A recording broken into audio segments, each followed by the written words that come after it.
Welcome back. Well, the month of August was a bad one for Joe Biden, with his approval rating sinking to an all-time low as the White House tries to manage multiple crises, many of their own making, from Afghanistan to the chaos at the southern border. On top of that, the latest jobs report shows employment in August missed expectations by almost 500,000.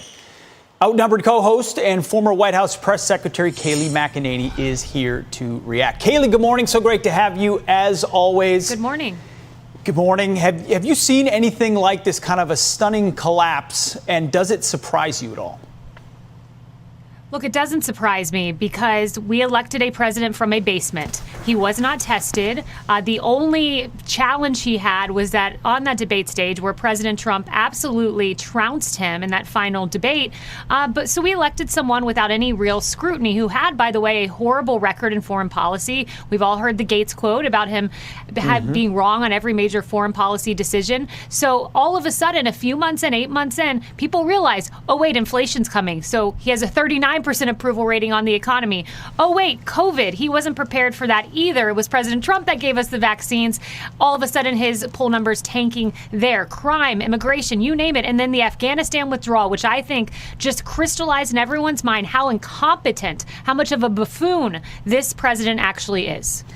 Yeah, what is it about Afghanistan? Because crime numbers have been there. The border we've had the images, they've been shown, inflation, unemployment, not to mention a number of other issues have all been there. But Afghanistan seems to really left an imprint on people and have sent his numbers south. What is it about that?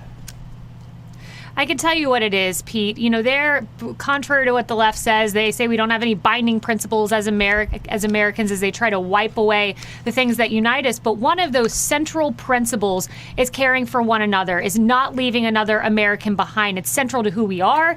I don't have to tell you, Pete, it's central to the military, as you know well.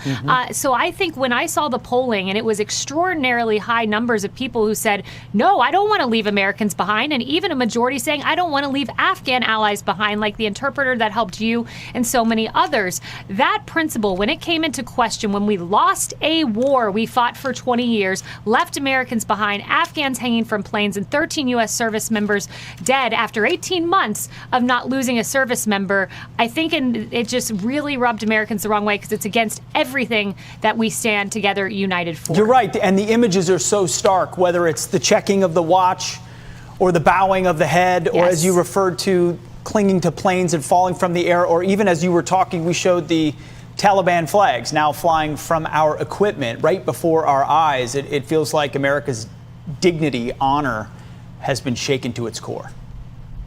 Yeah, you just hit the nail on the head there too, Pete. It's compassion. And I think Joe Biden misled the country. I'm this big compassionate guy. That's what he did on the campaign trail. He had some teary-eyed moments, and Americans said, I want that compassionate guy.